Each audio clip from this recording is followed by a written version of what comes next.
Hi there. Thanks for joining us yet again on another episode of Space Nuts. This is a Q&A edition. My name is Andrew Dunkley, your host. Good to have your company. What we're going to tackle today is questions about bright nebulae. And that's a question that comes from Dan, and it's probably not where you're thinking in terms of what he might be asking. You probably don't know what the heck he's asking at all, but we'll tell you. Also, this one came through Instagram. Renee has sent us an article about light traveling in two directions. What's that about? Rusty has a three-body problem, and Martin wants to talk about brown dwarf stars, and he also wants to tell us a poem. It's always dangerous, but we're going to do it here on Space Nuts. 15 seconds. Guidance is internal. 10, 9. Ignition sequence start. Space Nuts. 5, 4, 3, 2. 1, 2, 3, 4, 5, 5, 4, 3, 2, 1. Space Nuts. Astronauts report it feels good. He's back again for more. His name is Professor Fred Watson, astronomer at large. Hello, Fred. Hello, Andrew. Glad to be here. Good to have you here. Yeah. Isn't it funny how we always seem to wear the same shirts 2 episodes running? I don't know how that works. Yeah. Just no idea. Very strange phenomenon. Now, we might as well get straight into it and tackle our first question, which comes from Dan. Hi, gentlemen. This is Dan from the Gold Coast.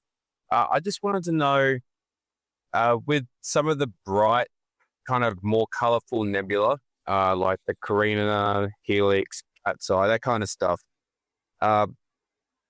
would being inside there, would you be able to actually see all those colors, or like, is it kind of like once you're in when you're up high in the fog and that, it's a little less noticeable? Is that what it's like in there, or do we not really know what it would be like? Thanks for taking my question. Love the show, and thanks for keeping me company on my deliveries for work. Cheers, guys. Bye. Nice one. Thank you, Dan. Glad we can keep you company. Bright nebulae. When they're photographed, they look extraordinary. Some of the colors are amazing. But when you photograph Earth, it's the same thing. But when you're down here, you go, oh. So is it the same if you go into a nebulae or a nebula? I think you would see the colors, actually. So you've got to imagine, first of all, you're not just sitting in the middle of a nebula. You're probably in orbit around a star on a imagine us on a planet that's around a star in one of those nebulae. Now, the issue is this may not happen because we know that those nebulae are associated with star-forming regions. So they're young stars that are in them. And some of those young stars might be too young to have mature planets with intelligent life on it. But if there was intelligent life on the star or the planet of a star in a glowing nebula, I think you'd see the color. I think you would see a background, and it would probably predominantly be pink because that's the color of excited hydrogen. What's exciting it is the ultraviolet light being given off by a nearby star. That ultraviolet light will be lethal for us anyway. So I knew there'd be a fall of some kind. Yeah, you might not see it for very long. But yes, I think if your eye was in there, you would see the colors. That's interesting because maybe more subtly than what we see in some of the photographs, but yeah. A lot of those photographs have to be enhanced and to bring out the detail, I suppose. And those photographs have improved over time with technology, because some of the early photographs of like the Horsehead Nebula were a bit fuzzy, but if you look at the latest crop of them, they are certainly high definition. Yeah, that's right. That's largely a result of bigger telescopes. I mean, it was my colleague and friend David Merlin, who lives not very far from here at Bayview. He was the person who first put colors into images of the stars using predominantly photographs, and there were photographs from the Anglo-Australian telescope and the UK Schmidt telescope. That's the one I came to Australia to work on. So and I was going to say, when you talked about color enhancement, things like that, he took extraordinary pains to make sure that the colors he was presenting were what your unaided eye would see if you had a much bigger telescope. In fact, he was obsessive about it, the color balance, to the extent that he would get really upset if he went to give a talk about these things, and the video projector that was being used was not up to scratch. He'd be tinkering with the adjustments, trying to fix it before the talk. So his images were a representation. Now, you're quite right that, when those images came out in the 1970s and 80s, they were mind-blowing. Nobody had ever seen anything like them. But we now have images from much bigger telescopes. We've got images from space telescopes, which by definition don't have the blurring effect of the atmosphere in front of them. They're seeing perfect images, unfettered by the atmosphere. And also from the ground, we're seeing from much bigger telescopes now, twice as big, and that also affects the definition. So yes, the current crop of images which we're getting from the Webb telescope, the Very Large Telescope, the Gemini telescopes, all of those, they are stunning. You're absolutely right. Okay, question without notice. Which nebula is the brightest and most colourful? I think there are two very bright ones. Probably the one that everybody on Earth can see, because it's right on the celestial equator, is the Orion Nebula. And that's visible clearly with the naked eye. Big gas cloud in the constellation of Orion, right just below. It's actually the handle of Orion's sword. That's where it is, or the handle of the saucepan, depending on which way up you're looking at it. Yeah. And the Lagoon Nebula is very bright as well. That's one of the Southern Hemisphere nebulas in the Southern Milky Way. Okay, really good. Dan, if you would like to look at some of David Malan's amazing photography, just do a web search for his name, because they'll pop up. And he was a real pioneer. Absolutely. Yeah, very much so. And he was highly regarded. He won many awards, including the sort of Nobel Prize of Imaging, which is the Leonard Nelson Award. He became very famous because of his images being so widely distributed. They were sought after for record album covers and magazine covers and books. And many very eminent astronomers today, and just two to name, in fact, probably name three: Dame Jocelyn Bell Burnell, Brian Cox, Brian Schmidt, credit David's photography for some of their interest. Actually, Jocelyn was already well into astronomy, but she's always had high praise for David's photography.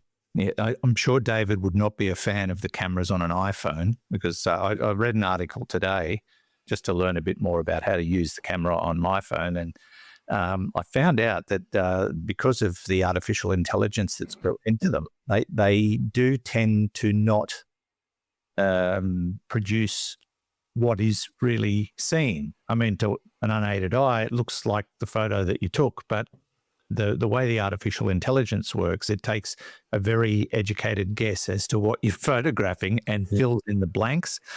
And I thought, that is weird. I mean, that's not how a camera should work. But what's interesting about it is that they question whether or not some of the photos taken by iPhones would actually be legitimate evidence in court. Yeah. Even though the image is obviously what you took a photo of. Yes. It's not an image of the photo.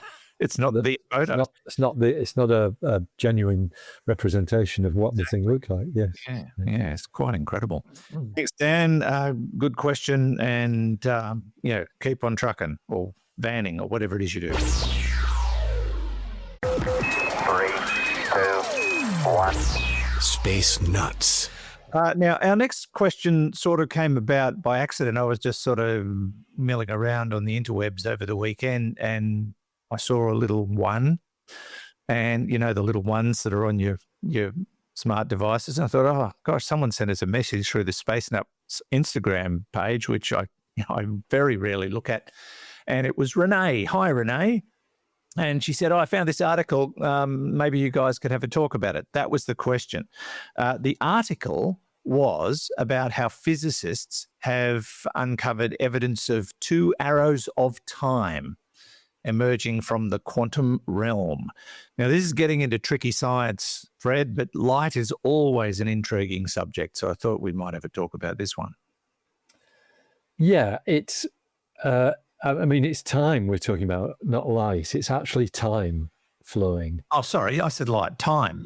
Yeah. And so, the conventional view is that there's an arrow of time that just goes one way. And it's linked with the second law of thermodynamics, which is all about entropy, which is the randomness or disorder that you find in a system. And all of that stuff gets mixed up. But conventional physics has believed that the arrow of time only goes one way. But this new paper, it's suggesting that in the quantum world, there might be another one that you can basically, follow time going in a different direction. It's going the other way. In other words, going from future to past. Work that one out. I'm struggling to understand the concept. I know there's been a lot of science fiction about time travel, and I know there's been experimentation. That, like, as you said in the past, traveling through time would require more energy than there is in the universe. Yeah, that's right. So that's the time warp. That's right. That's the warping bit. But experiments into time have shown that movement does disrupt the space-time continuum. Oh, that's right. Time's flexible. We know that because of relativity tells us that, either by things traveling very fast or putting it in a gravitational field that bends time. But this is something different. The arrows of time. I've got the University of Surrey, which is where this work has been done. I've got their press release in front of me, and I'm just going to read from that because it's a very succinct way of expressing it. A new study reveals that opposing arrows of time can theoretically emerge from certain quantum systems. And there's a quote from Dr. Andrea Rocco, who's an associate professor in physics and mathematical biology at the University of Surrey. And it says, the quote is, "One way to explain this is when you look at a process like spilt milk spreading across a table, it's clear that time is moving forward. But if you want to play that in reverse, like a movie, you'd immediately know something was wrong. It would be hard to believe milk could just gather back into a glass. However, there are processes, such as the motion of a pendulum, that look just as believable in reverse. The puzzle is that at the most fundamental level, the laws of physics resemble the pendulum. They do not account for irreversible processes. Our findings suggest that while our common experience tells us that time only moves one way, we are just unaware that the opposite direction would have been equally possible." Gosh. I mean, that's just hard to wrap your head around, really. It gets harder when you look at actually what they've done. And it is all in the subatomic world. You're talking about quantum systems and the way they interact with their environment. It's very interesting stuff, but it is quite, it's quite dense. I know I am. So there's another sentence, if I may, from the University of Surrey press release. The system behaved this is the something they're working on a theoretical, in a theoretical quantum environment. The system behaved the same way whether time moved forwards or backwards. And that's saying, it's like a pendulum, which you don't notice the difference either way, time moving either way. The discovery provided a mathematical foundation for the idea that time-reversed symmetry still holds in open quantum systems, suggesting that time's arrow may not be as fixed as we experience it. Wow. Of course, there's a lot of work going on in the quantum realm. Yes, there is, yeah. Because they're trying to crack the secrets of developing quantum computing. And if they do that, it's just going to change. It's just going to change everything. That's right. The day may come where we have quantum computers in the home. I don't think it'll be soon, but computers in households are so common now. Whereas when I was a kid, the Casio calculator was a new thing, and when you were a kid, the abacus would have been. Yeah, the best thing I had was my slide rule. Yeah. I've got a soft spot for slide rules. Actually, I just found one in a antique shop just a few days ago, which is a lovely little 9-inch slide rule. Look at that. In its own box. It's been the treasured possession of some engineer, probably. Yeah. It's a very nice little purchase. Good on you. Wow. Yeah. You know what we're going to pick up in those little... No, that's right. You don't. Not much more we can say about this one, but thank you, Renee, for sort of bringing it to our attention. If you'd like to read up on the arrows of time, not light, time, surrey.ac.uk is the site. This is Space Nuts. Andrew Dunkley here with Professor Fred Watson. 0G, and I feel fine. Space Nuts. Okay, Fred, let's move on to our next question with one of our regular collaborators, and that is Rusty. G'day, Fred and Andrew and Fred. It's Rusty in Donnybrook. Been a while. At this time of the year, who knows where you two are, or I'm sitting at home. I hope this finds you, and I hope it finds you well. Been looking at the three-body problem of the Earth, Moon and Sun in terms of Lagrange points in the Sun-Moon system. The L1 and L2 points in that Sun-Moon system lie about 29,000 kilometres from the centre of the Moon, or about 27,000 kilometres from the Moon's surface.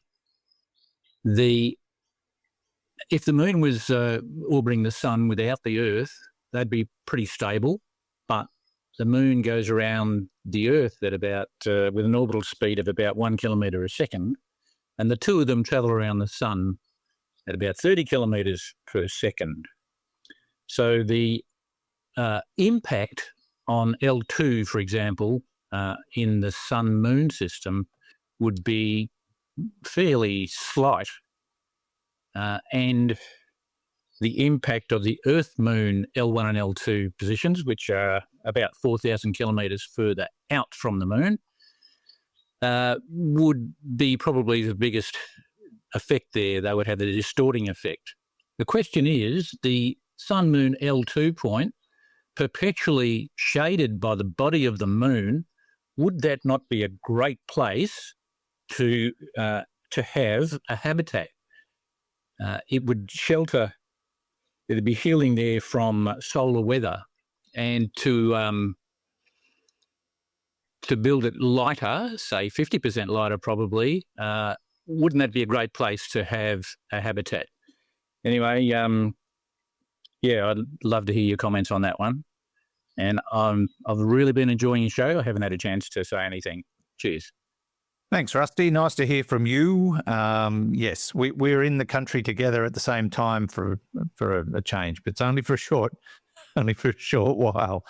I think I'm the next to make a sojourn overseas. Rusty's three-body problem talks about the Earth, Moon, and Sun Lagrange points. Bottom line is the Sun-Moon Lagrange point a good place for a habitat? And the answer is no.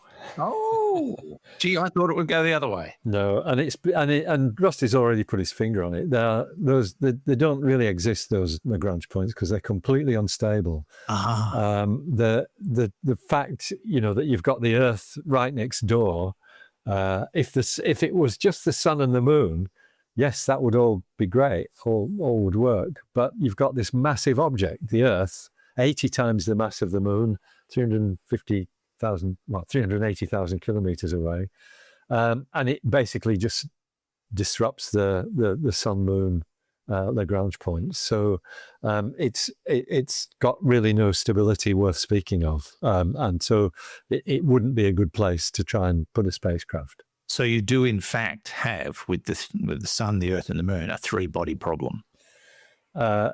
You do, yes, that's right. It's a three-body problem, and the two absolutely significant bodies in that are the Earth and the Sun. The Moon, it almost doesn't register. It's possible to calculate where those Lagrange points will be, but they're so unstable that there's no point in trying to put something there. You'd constantly be having to move around to stay in the right place, I imagine. Yeah, that's right. You burn all your fuel up. Unless you've got a Winnebago. I mean, yeah. That would work. They've made their way into space. Although there are Lagrange points that we've found very advantageous, and we've got a couple of observatories get around those points. That's right. That's the Sun-Earth Lagrange points where you're right. There's observatories at both L1 and L2. L1's between the Sun and the Earth. L2 is on the opposite side of the Earth from the Sun, 1.5 million kilometers away. And that's where the Webb telescope is, for example, the Gaia spacecraft. But again, you're not staying still. They still have to maneuver to stay. Yes, that's right. Place. And it's like a spiral movement from what I can tell. Yeah, it's they're kind of in orbit around the stable point, but it's not that stable. If you get tipped off one way, you could run away. So you do need to keep burning fuel to keep it in the right place. It's called station keeping, and I think that's the everyday job of some of these spacecraft drivers, if I can call them that. Yeah. Okay. So ultimately, with an object like James Webb, the fuel's going to run out. Yes, that's right. And that's actually what will limit the life of the Webb telescope, the fuel that will keep it in the right place. I think they've got more than they expected to have when they launched it. They thought they had a 10-year life, but I think they're now talking about more like 20 years. So that's really good. Wonderful. Although in the 20-year lifespan of James Webb, the technology is probably going to jump even more. Yes, that's right. There'll be telescopes that will be far more superior, which is what happened to Hubble, basically. Yep. Although it's still doing a fantastic job. It is, yeah. So Rusty's answer is no go, unfortunately. Although I'm sure the day will come where they'll put a habitat out there somewhere and or a space station of some kind. And I think Earth orbit would be the logical way to go at this point, wouldn't you say? Yes. Sorry, do you mean around the moon? Moon orbit. Yeah. Moon orbit. Yeah, that's right. Well, that part of the Artemis deal is to have the Gateway spacecraft, which is exactly that. It's a mini space station in orbit around the moon. I don't know whether it's ever going to happen, but that's certainly in the planning. Yeah, you never know. All right, thanks, Rusty. As always, deep thought type questions coming from you. Speaking of deep thought, our next and final question comes from Martin. Hello, Space Nuts. Martin Berman Gorvine here, writer extraordinaire in many genres. Recording this in Potomac, Maryland, USA, although by the time you broadcast it, I may well have joined you down under, because I do not wish to live under the possible reign of the Orange Nero. So I have a question about the brown dwarf stars that you blokes were discussing. See how I said blokes? Mm-hmm. Could there be, in theory, an Earth-sized moon of such a brown dwarf star circling it, orbiting it in a possible Goldilocks zone? And would it then be possible for this world to support Earth-like life as we know it?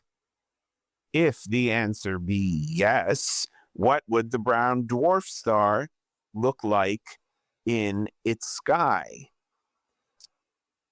And I have written a poem about this possibility, inspired by Dr. Fred Watson and Mr. Robbie Burns.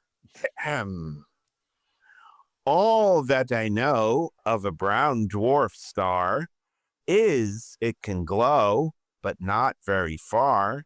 Now a dart of bronze, now a dart of tan. Behold its long fronds, the color of bran. My star that dartles the bronze and the tan. No, it's not like a turd. It had fun and world, busy fusing away like the stars all above it. What if circling it is a Goldilocks world? What a strange, lovely thought. I really do love it. And you can send, thank you. You can send the royalties for that to me either in Potomac if the Orange Nero has not returned, or maybe in Dubbo if he has. Berman Gorvine, over and out. Oh, that is priceless. Absolutely priceless, Martin. Thank you. I know it's taken me a little while to get to that one because apparently the Orange Nero is alive and kicking. So you might look out for Martin on the streets of Dubbo. Yes. I'll keep an eye out for him. Yeah. And you're more than welcome, Martin. Anytime. I love that poem. That was brilliant. Very, very good. So the Earth-sized moon orbiting a brown dwarf star in the Goldilocks zone, could it sustain life as we know it? Well, it wouldn't be as we know it, because the peak energy output of a brown dwarf star is well into the infrared. They've got a low surface temperature. I'm just trying to think whether they even have a Goldilocks zone. I guess they must do, but it might be very close to the surface of the brown dwarf, because they glow just by, by their internal low-level nuclear reactions. So just let's think about. So if I imagine thinking about warm bodies like us, we radiate at 10 microns in the infrared. That's the wavelength that we emit in the infrared because of our natural heat. And I don't think brown dwarfs are that far away. They're probably a bit warmer than that. They're probably more, rather warmer than whatever it is, 37 degrees Celsius that we have to be. Would there be a Goldilocks zone? I need to check on that. Whether you now. Okay, good. Yeah. Apparently, you can calculate it. So it does have a Goldilocks zone, although it does. There's one article I'm reading that says that the first 10 million years of a brown dwarf might have a temperature close to 3,000 Kelvin, a reasonable habitable zone to go with. It would have, yes. Yeah.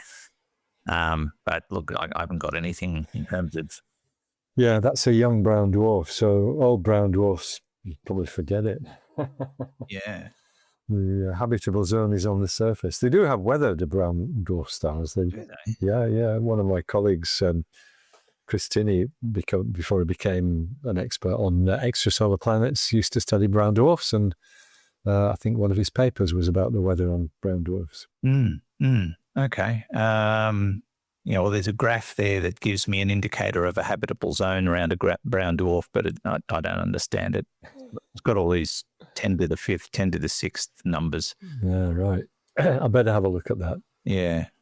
But I suppose the answer is yes, there's a habitable zone under certain circumstances in the early life of a brown dwarf. But how do you predict what kind of life could be sustained? Certainly, we're very tuned to the wavelengths emitted by the sun, where sort of all our vision is predicated around visible light peaking in the green region of the spectrum. I guess a creature could evolve with infrared sensitive eyes. That's not out of the question. It's not impossible. Well, but rattlesnakes have. What do? Rattlesnakes. Yeah, yes, there you go. And so, but would it be life as we know it? Well, it might be rattlesnakes, yeah. Yeah, could be. Yeah. It's hard to know. But and as we've talked about it in the past about how different stars would create different kinds of habitat, like the vegetation would be very different if let's say you had a planet around a very big bright blue star. Everything would be different. As life as we know it would not look like that. If you went into a forest on a planet around a star like that, it would be a completely different kettle of leaves. Would. Yeah, not leaves. All the colours would be different. All the variations would be different. And because life would have to adapt to a completely different light pattern and heat pattern and everything else, radiation, etc. So, it's a bit of an unknown, Martin, as to what kind of life would exist on a moon-sized planet orbiting a brown dwarf star. But if it was possible, it would not be life as we know it. I think that was the basis of your question. So I think we can give you a no on that one, but not a no on life of some other kind. I think. Not as we know it. Not as we know it. James T. Kirk would probably say that too. It's life, Jim, but not as we know it. No, that wasn't Jim. That was Dr. Thing. You say that? No. Bones. Bones. You can say that. Not as we know it. Thanks, Martin. Love the poem. You ought to publish that. That was hilarious. And we are done. Don't forget to send your questions in to us via our website because we love to get them and we're always looking for more. And you can do that at spacenuts.io and just click on that little AMA thing at the top, which is where you send your questions in audio or text format. And don't forget to tell us who you are and where you're from and have a look around while you're there. Visit the Space Nuts shop. It's always fun. Plenty of things to grab hold of. If somebody special is having a birthday soon, you might want to pick up a little doodad for them. Who knows? And thanks as always, Fred. It's been a great pleasure. Good to talk, Andrew, and look forward to doing it again. Very good. We'll see you soon. Professor Fred Watson, astronomer at large. And thanks to Hugh in the studio because he's always helpful, except today when he couldn't be with us because he was out babysitting his brown dwarf. And from me, Andrew Dunkley, thanks for your company. We'll catch you on the very next episode of Space Nuts. Until then, bye-bye. Space Nuts. You've been listening to the Space Nuts podcast. Mission complete, Houston. Available at Apple Podcasts, Spotify, iHeartRadio, or your favorite podcast player. You can also stream on demand at bytes.com. This has been another quality podcast production from bytes.com.